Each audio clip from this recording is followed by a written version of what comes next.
بسم اللہ الرحمن الرحیم مولا صلی وسلم دائما ابدا علی حبیبک خیر الخلق کلہم۔ خون دل دے کے نکھاریں گے رخ برگ گلاب، خون دل دے کے نکھاریں گے رخ برگ گلاب، ہم نے گلشن کو سجانے کی قسم کھائی ہے۔ اللہ رب العزت جل مجدہ الکریم کا ہزار ہزار شکر و احسان ہے کہ اس نے ہمیں سنی صحیح العقیدہ مسلمان بنایا۔ ہمارا مذہب ہمیں یہ سبق سکھاتا ہے کہ جس ملک میں رہو اس ملک سے محبت کرو، وقت پڑ جائے تو اپنے جان مال کی قربانی وطن کی حفاظت کے لیے دینا چاہیے۔ یہی وجہ ہے کہ تن کے گورے من کے کالے انگریز جب 7 سمندر پار سے تاجر بن کر ہندوستان آئے، کچھ دنوں کے بعد جب انہیں یہ محسوس ہوا کہ ہندوستان میں ہمارے لیے بہت زیادہ فائدہ ہے، تو اپنی عیاری اور مکاری کے ذریعے انہوں نے یہاں قبضہ جما لیا اور ہندوستان کے رہنے والے سارے ہندوؤں اور مسلمانوں کو اپنا غلام بنا لیا۔ ایک زمانے تک ہندوستان پہ وہ راج کرتے رہے۔ آخر وہ وقت آیا کہ جب قائد تحریک آزادی حضرت علامہ فضل حق خیر آبادی علیہ الرحمۃ والرضوان نے دہلی کی جامع مسجد کے منبر پر کھڑے ہو کر یہ اعلان فرمایا کہ تن کے گورے من کے کالے ان سمندر پار 7 سمندر پار کے رہنے والے انگریزوں سے ہمیں جہاد کرنا چاہیے۔ جہاد میں بھارت کے رہنے والے سبھی دھرم کے لوگوں نے حصہ لیا، لیکن ان میں نمایاں کارکردگی علماء اہل سنت کی ہے۔ حضرت علامہ فضل حق خیر آبادی جو تحریک آزادی کے قائد ہیں، وہ خالص العقیدہ مسلمان تھے، جن کو آج کے زمانے میں بریلوی کہا جاتا ہے۔ اللہ کے پیارے رسول سید عالم صلی اللہ علیہ وسلم کے سچے عاشق اور شیدائی تھے۔ علامہ فضل حق خیر آبادی نے تن کے گورے من کے کالے انگریزوں کے خلاف جب جہاد کا فتویٰ دیا تو انگریز حکومت ان کے پیچھے پڑ گئی۔ انہوں نے دہلی چھوڑ کر اپنے وطن خیر آباد کی طرف سفر شروع کر دیا اور دہلی سے آ کر اپنے وطن میں رہنے لگے۔ ایک زمانے تک اپنے ملک ہندوستان کے یہ تحریک آزادی کے مجاہد اپنے وطن خیر آباد میں رہے، مگر انہوں نے دہلی کی جامع مسجد سے جو جہاد کا نعرہ بلند کیا تھا، اس کی وجہ سے پورے ہندوستان کے ہندو اور مسلمانوں کے اندر جذبہ جہاد پیدا ہوا اور جگہ جگہ لڑائیاں اور انگریزوں کے خلاف معرکہ آرائیاں شروع ہو گئیں۔ علامہ فضل حق خیر آبادی اپنے وطن خیر آباد میں تھے، ان کی تلاش ہو رہی تھی۔ کچھ مخبروں نے لکھنؤ کے ایک جج کو جا کر خبر دی کہ جن کے فتوی جہاد کی وجہ سے پورے بھارت میں بغاوت کی آگ بھڑکی ہے، وہ اپنے وطن خیر آباد میں ہے۔ ایک فوج بھیجی گئی اور علامہ فضل حق خیر آبادی علیہ الرحمۃ والرضوان کو خیر آباد سے گرفتار کر لیا گیا۔ لکھنؤ میں جج کے سامنے جب انہیں لا کر پیش کیا گیا تو جج نے آپ سے پوچھا کہ آپ ہی علامہ فضل حق خیر آبادی ہیں؟ آپ نے فرمایا ہاں، میں ہی فضل حق خیر آبادی ہوں۔ جس مخبر نے آپ کے بارے میں یہ خبر دی تھی کہ مولانا فضل حق خیر آبادی نے جہاد کا فتویٰ دیا ہے، اس کو بلا کر انگریز جج نے تصدیق کرنا چاہی، یہی مولانا فضل حق خیر آبادی ہیں جنہوں نے فتوی جہاد دیا ہے؟ تو آپ کی صورت دیکھ کر وہ مخبر مرعوب ہو گیا، کہنے لگا شاید یہ کوئی دوسرے مولانا فضل حق خیر آبادی ہیں۔ حضرت علامہ فضل حق خیر آبادی نے مخبر کو ڈانٹ کے فرمایا کہ تم جھوٹ کیوں بولتے ہو، اور انگریز جج سے کہا کہ اے انگریز کتے، میں ہی وہ فضل حق خیر آبادی ہوں جس نے تمہارے خلاف فتوی جہاد دیا ہے۔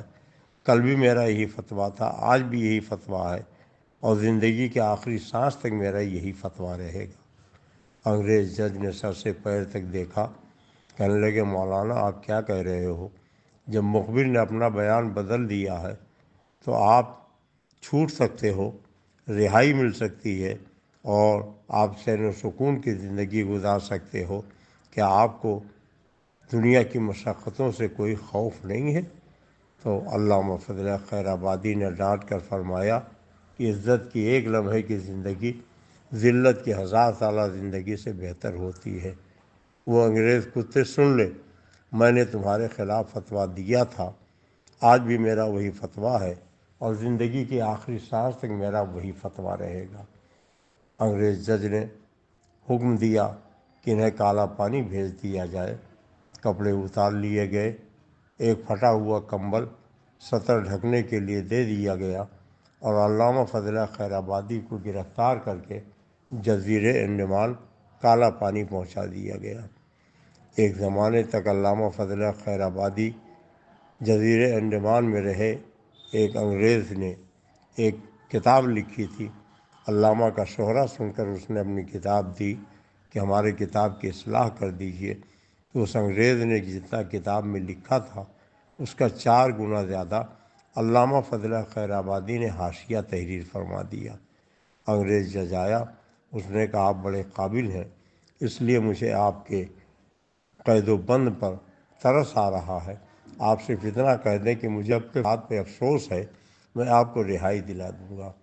علامہ فضل خیر آبادی نے ڈانٹ کے فرمایا کہ وہ انگریز کتے، مجھے اپنے فتوی جہاد پر فخر ہے، میں افسوس کا اظہار نہیں کر سکتا، مجھے زندگی سے زیادہ آزادی پسند ہے۔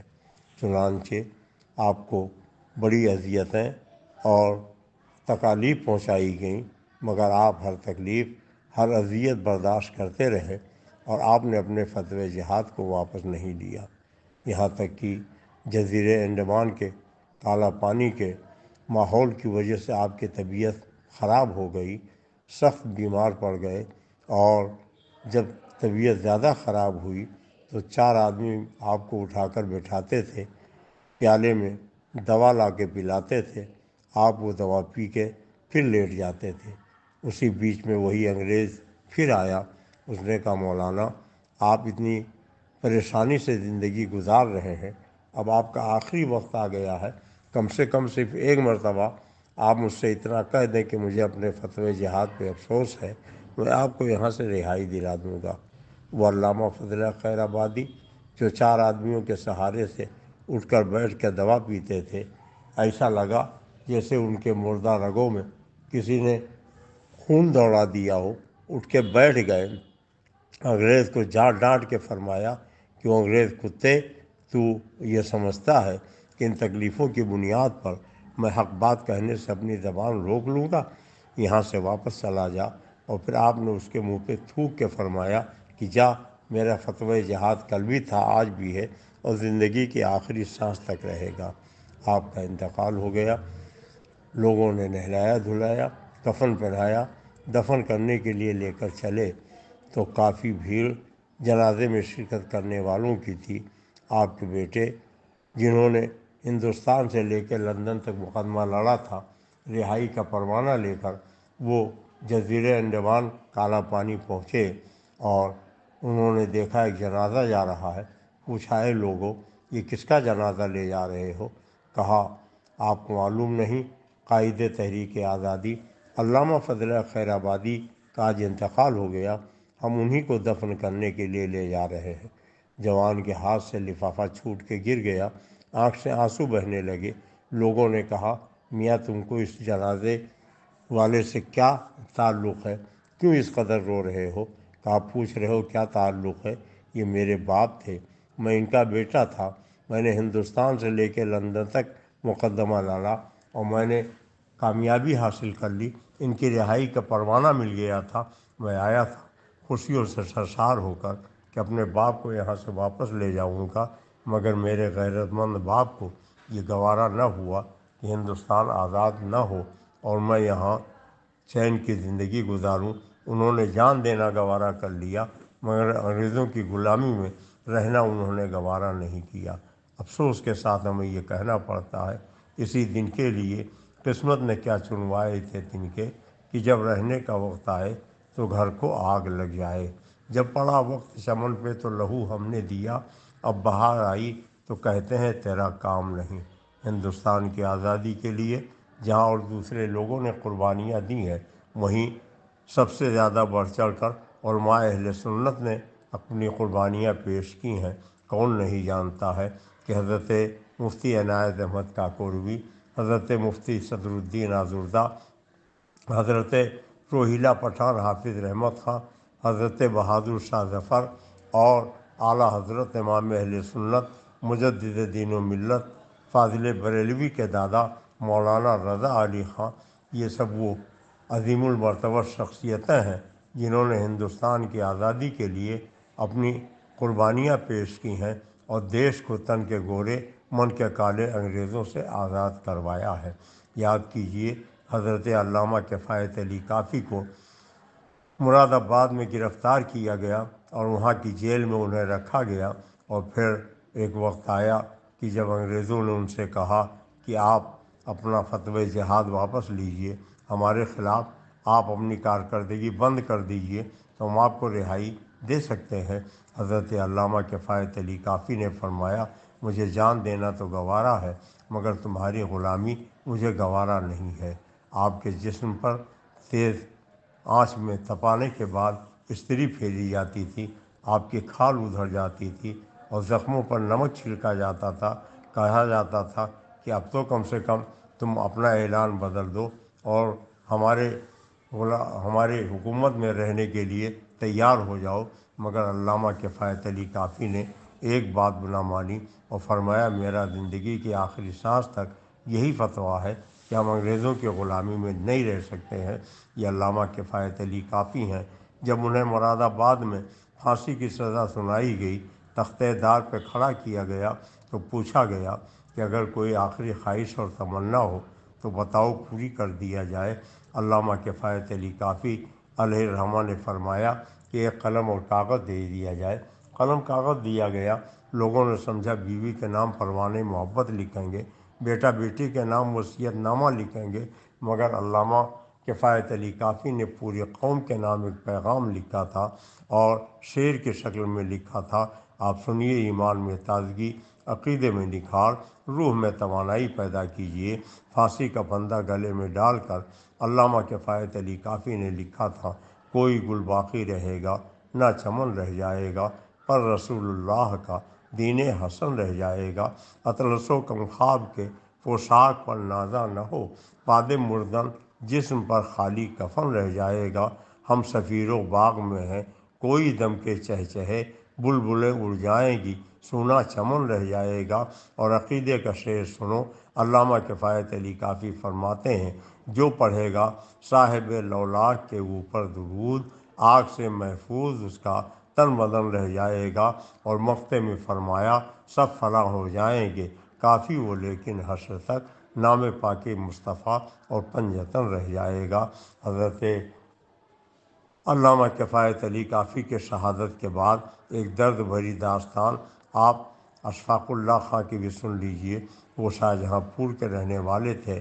انگریزوں نے انہیں گرفتار کیا اور فیض آباد کی جیل میں لا کے رکھا۔ پھانسی کی سزا سنائی گئی اور جب تختہ دار پہ کھڑا کیا گیا تو اشفاق اللہ خاں سے پوچھا گیا، اگر کوئی آخری خواہش اور تمنا ہو تو بیان کرو، اسے پورا کر دیا جائے۔ اشفاق اللہ خاں نے کہا کہ ایک قلم کاغذ دے دیا جائے۔ قلم کاغذ دیا گیا۔ انہوں نے ایک خط لکھا۔ لوگ یہ سمجھے بیوی بچوں کے نام خط لکھا ہوگا، مگر انہوں نے اپنی بوڑھی ماں کے نام خط لکھا تھا۔ خط کا مضمون آپ سنیں اور یاد کریں کہ اس ملک کو آزادی کے لیے کتنی قربانیاں ہمارے اسلاف نے دی ہیں۔ اشفاق اللہ خاں نے اپنے خط میں اپنی ماں سے کہا، ماں، آپ مجھے بتاتی تھیں میں بچپن میں بہت خوبصورت تھا، محلے کی عورتیں میرا حسین چہرہ دیکھ کر میرے حسن کی تعریف کرتی تھیں۔ آپ کہتی تھی، بہن یہ اللہ کی امانت ہے۔ ماں، آپ نے مجھ کو اللہ کی امانت بتایا تھا۔ امانت کا مطلب کیا ہوتا ہے؟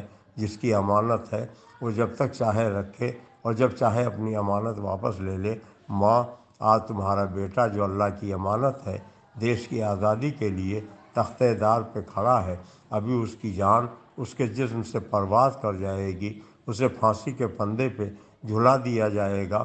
لیکن اے میری ماں، جب تجھے یہ پتہ چلے کہ تمہارے بیٹے کو پھانسی دے دی گئی ہے تو آنسو نہ بہانا، غم نہ کرنا، سر فخر سے اونچا کر کے پوری دنیا کو بتا دینا، میں اس مجاہد کی ماں ہوں، اس نوجوان کی ماں ہوں، اس جیال بہادر کی ماں ہوں کہ جس نے دیش کی آزادی کے لیے اپنے جان نشاور کر دی ہے، اپنے لہو کا ایک ایک قطرہ بہا دیا ہے، پھانسی کا پھندا گلے میں پہن لیا ہے۔